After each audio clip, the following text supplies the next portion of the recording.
அனைவருக்கும் வணக்கம். நான் தமிழரசி பாலமுருகன். இந்த பதிவில் நம்ம பார்க்க போகிறது நாளைய தினம் 2/12/2024 திங்கட்கிழமை கார்த்திகை மாதத்தோட 3வது சோமவாரம் நாளைய தினம். இந்த கார்த்திகை மாதத்தில் மொத்தம் 4 திங்கட்கிழமை வருது. அதில் நாளைய தினம் 3வது சோமவாரம் ரொம்ப ரொம்ப சிறப்பான ஒரு நாள். ஏன்னா 3வது அப்படிங்கிறதே ஒரு சிறப்பான எண் அப்படின்னு தான் நம்ம சொல்லணும். அது மட்டும் இல்லாமல் நாளைக்கு 3ஆம் பிறையும் சேர்ந்து வருகின்றது. ஸோ 3வது திங்கட்கிழமையில் இந்த 3ஆம் பிறை தரிசனம் அப்படிங்கிறது சேர்ந்து வருவது நமக்கெல்லாம் கிடைத்திருக்கக்கூடிய ஒரு அற்புதமான வாய்ப்பு அப்படின்னு தான் நம்ம சொல்லணும். நீங்களும் கொஞ்சம் யோசிச்சு பாருங்கள். இந்த 3ஆம் பிறை அன்னைக்கு நம்ம வானத்தில் காண்பது சாட்சாத் அந்த சிவபெருமான் சிரசில் இருக்கக்கூடிய அந்த பிறையை தான் நம்ம பார்க்குறோம்.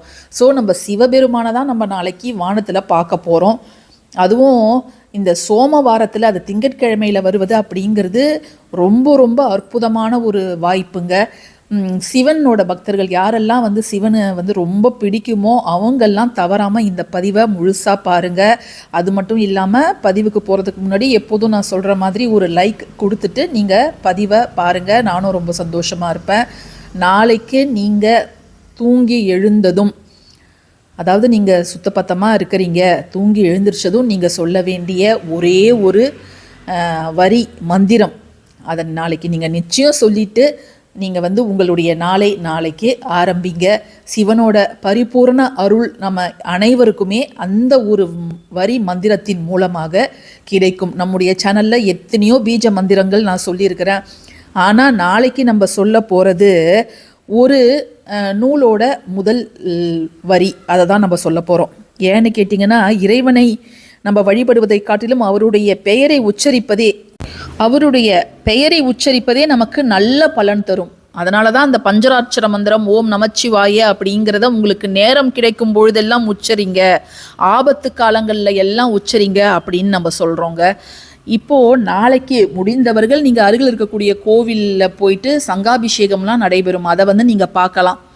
அல்லது நாளை காலையில் நீங்கள் தூங்கி எழுந்ததும் நீங்கள் இந்த ஒரு பெயரை மட்டும் உச்சரிங்க, அதுவே போதும். நீங்கள் போயிட்டு ப்ரஷ் பண்ணணும், முகம் கை கால் கழுவணும்லாம் கிடையாது. சிவனை மட்டும் நினைத்து இந்த ஒரு வரியை மட்டும் நீங்கள் சொல்லுங்கள்.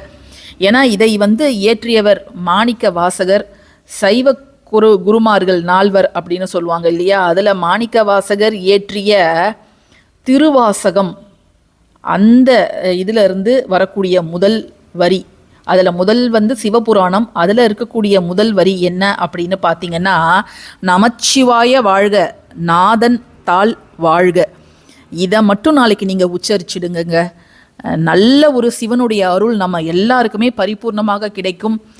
உங்களுடைய எண்ணங்கள் வேண்டுதல் எல்லாமே ஈடேறும். அதனால் இந்த ஒரு விஷயத்தை நாளைக்கு நீங்கள் செய்யுங்க. அது மட்டும் இல்லாமல் 12 திருமுறைகளில் 8வது திருமுறையாக இருப்பது தான் இந்த திருவாசகம் அப்படிங்கிறது.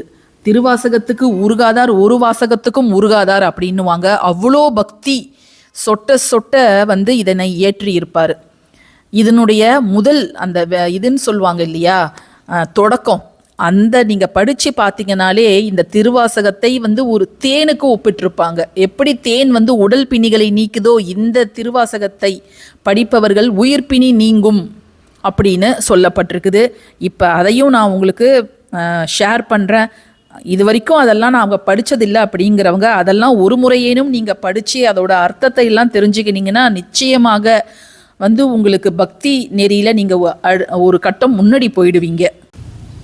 தொல்லை இரும் பிறவிச்சூழும் தலை நீக்கி அல்லல் அறுத்து ஆனந்தமாக்கியதே எல்லை மறுவா நெறியளிக்கும் வாத ஊர் எங்கோன் திருவாசகமென்னும் தேன்.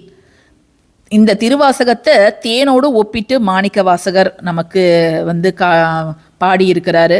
உண்மையிலே திருவாசகம் அப்படிங்கிறது தேன் தாங்க. நீங்கள் படித்து பார்க்காவிட்டாலும் பரவாயில்ல, திருவாசகத்தை சிவபுராணத்தை நீங்கள் திங்கட்கிழமை தோறும் கேட்டு பாருங்கள். நாம் உச்சரிக்க வேண்டிய அந்த ஒரு வரி மந்திரம் இதுதாங்க, ரொம்ப ரொம்ப சக்தி வாய்ந்ததுங்க. ஓம் நமச்சிவாய வாழ்க, நாதன் தாள் வாழ்க. இதை மட்டும் நீங்கள் உச்சரித்தாலே போதுமானது. நாளைக்கு இந்த பதிவு உங்கள் கண்களில் படுது அப்படின்னா எந்த நேரமாக இருந்தாலும் பரவாயில்லைங்க.